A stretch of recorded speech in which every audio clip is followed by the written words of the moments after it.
आज आपण ज्या जगात राहतो तिथे जास्त असणं म्हणजे यश असं आपल्याला शिकवलं गेलेलं आहे.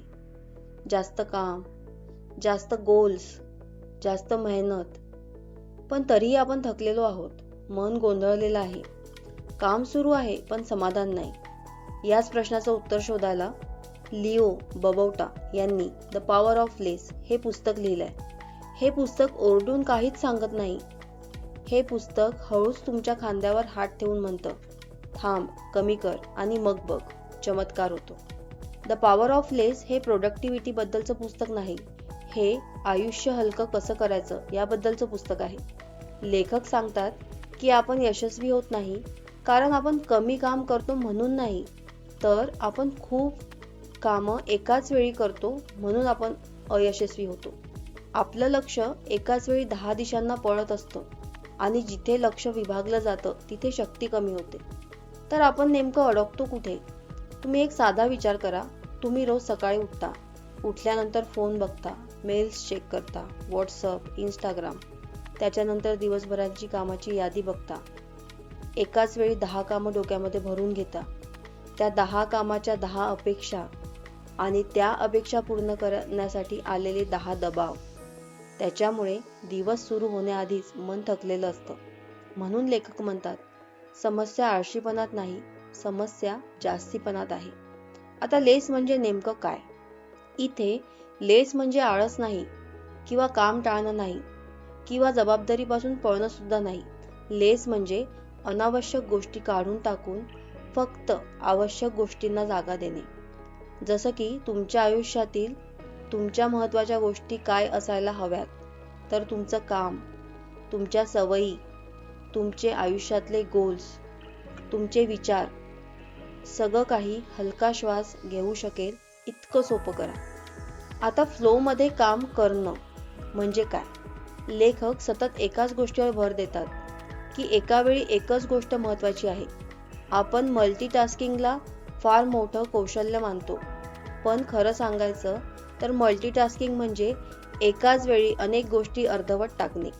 जेव्हा तुम्ही एकच काम करता तेव्हा तुमचं मन शांत राहतं, तुम्हाला त्या कामासाठी वेळ कमी लागतो आणि तुमची कामाची क्वालिटी वाढते. आणि सगळ्यात महत्त्वाचं म्हणजे काम करताना त्रास होत नाही, ते सरळ एका फ्लोमध्ये चालू राहतं. आता सवयी बदलायच्या कशा? लेखक सांगतात, मोठे बदल कधीच टिकत नाही, कारण आपण स्वतःवर जास्त अपेक्षा ठेवतो. मोठे बदल म्हणजे काय? तर बदल करण्यासाठी तुम्ही म्हणाल की मी 1 तास ध्यान करतो, किंवा मी 2 तास पुस्तक वाचतो, किंवा मी आजपासून पूर्ण दिवसभराचा एक डाएट प्लॅन बनवतो. हे तुम्ही 2 दिवस कराल आणि तिसऱ्या दिवशी सगळं बंद. याऐवजी पुस्तकामध्ये असं सांगितलं आहे, इतकं छोटं काम सुरू करा की फेल होणं अशक्यच आहे. त्याच्यासाठी फक्त 5 मिनिटे मेडिटेशन करा. रोज किमान फक्त 1 पेज पुस्तकाचे वाचा. रोज 5 मिनिटे किंवा 10 मिनिटे वॉक करा किंवा एक्सरसाइज करा. एकदम छोट्या छोट्या कामांपासून सुरू करा. हळूहळू तेच छोटे पाऊल मोठ्या सवयींचं रूप घेतं. आणि पुस्तकात एक अजून सांगितलंय की गोल्स नाही, सिस्टीमवर प्रेम करा. हे पुस्तक एक फार सुंदर गोष्ट सांगतं. आपण नेहमी परिणामांच्या प्रेमात पडतो. म्हणजे मला वजन कमी करायचं आहे, पण ते कमी करण्यासाठी तुम्हाला काय करावं लागेल तुम्ही याचा विचार न करता, माझं वजन कमी झालेलं आहे, किंवा मी कमीत कमी प्रयत्नामध्ये मी जास्तीत जास्त वजन कमी कसं करू शकतो, या परिणामांच्या प्रेमात आपण सगळे पडतो. त्याच्यासाठी म्हणजे कोणतेही पर्याय असू शकतात. वजन कमी व्हायला हवं, किंवा मला यश मिळवायचं आहे, मला पैसा यायला हवा. तेव्हा लेखक म्हणतात, परिणामांवर प्रेम करू नका, प्रक्रियेवर प्रेम करा. जर तुम्ही दररोज चालत असाल तर वजन आपोआप कमी होईलच. जर तुम्ही रोज लिहित असाल तर एक दिवस तुमचं पुस्तक आपोआप पूर्ण होईल. म्हणून सिस्टीम चालू ठेवा, रिझल्ट आपोआप येतो. तर कमी केल्यावर काय मिळतं?